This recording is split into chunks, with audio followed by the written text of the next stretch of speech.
Assalamualaikum warahmatullahi wabarakatuh.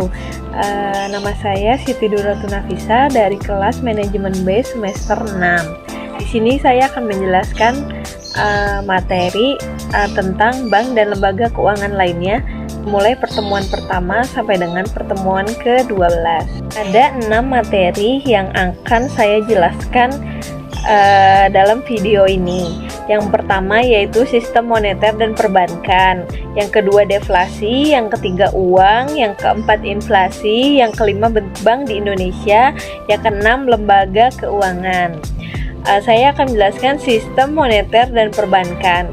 Kebijakan moneter, kebijakan untuk mempengaruhi proses penciptaan uang beredar dan tingkat bunga mempunyai tujuan menciptakan stabilitas nilai mata uang. Otoritas moneter ada 4, yaitu berwenang mengambil kebijakan di bidang moneter.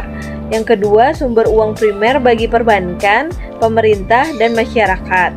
Yang ketiga, yaitu semua bank wajib punya simpanan bank sentral.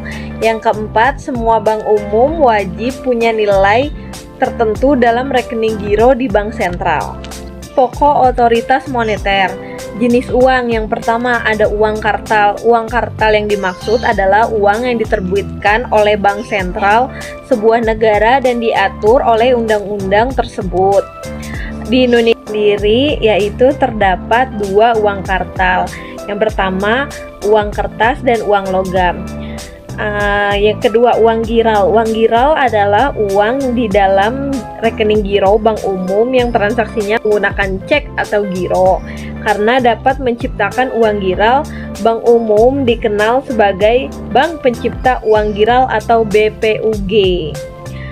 Fungsi utama sistem moneter yaitu memajukan lalu lintas pembayaran yang efisien sehingga mekanisme tersebut dapat dilakukan secara cepat, tepat, dan akurat dengan biaya yang sangat relatif murah.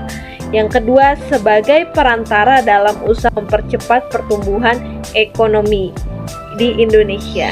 Yang akan saya jelaskan yaitu deflasi. Akibat deflasi yaitu terdetensi harga menurun, tingkat harga turun cepat, terjadi saat ekonomi bersaing sempurna, pengusaha akhirnya mengurangi jumlah produksi barang. Yang kedua, cara mencegah deflasi, menaikkan pembelanjaan total, menaikkan kesempatan investasi, menaikkan persediaan uang. Terus selanjutnya yaitu uang. Kebutuhan masyarakat yang paling utama yaitu uang, dan kebutuhan pemerintah, produsen, distributor, dan konsumen itu pasti uang.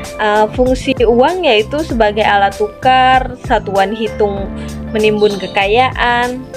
Untuk nilai uang sendiri yaitu faktor yang mempengaruhi naik turunnya uang, jumlah uang, kecepatan peredaran uang, permintaan. Selanjutnya yaitu inflasi. Definisi inflasi adalah kecenderungan harga-harga untuk menarik secara terus-menerus. Macam-macam inflasi. Inflasi ringan di bawah 10% per tahun, inflasi sedang antara 10-30% per tahun, inflasi berat antara 30-100% per tahun, hiperinflasi di atas 100% per tahun. Asal inflasi yaitu berasal dari dalam negeri, defisit anggaran belanja berasal dari luar negeri, kenaikan harga di luar negeri, barang yang biasa kita impor. Beberapa bentuk bank di Indonesia ada 4, yaitu bank sentral, bank umum, bank pembangunan, bank tabungan. Selanjutnya yaitu lembaga keuangan yang bukan bank, ada 3. Lembaga pembiayaan pembangunan, lembaga perantara penerbitan dan perdagangan surat-surat berharga, lembaga keuangan bukan banknya yaitu asuransi. Persetujuan antara kedua belah pihak yang akan menanggung kerugian tertanggung bila terjadi suatu peristiwa tertentu. Yang terakhir yaitu lembaga keuangan, lembaga yang menghimpun dana dari masyarakat dan menanamkannya dalam bentuk aset keuangan lainnya, misalnya kredit, surat-surat berharga, giro, dan aktiva produksi lainnya. Yang termasuk dalam lembaga keuangan adalah bank dan lembaga keuangan non-bank atau financial institution. Tugas utama lembaga keuangan yaitu ada 4. Yang pertama, menghimpun dana masyarakat. Kedua, menyalurkan dana kepada peminjam. Yang ketiga, menanamkan dana pada investasi. Yang terakhir yaitu membeli aktivitas barang dan jasa. Fungsi sistem keuangan meningkatkan tingkat bunga kredit, menentukan jumlah kredit. Sekian materi dari saya. Kurang lebihnya sih mohon maaf. Assalamualaikum warahmatullahi wabarakatuh.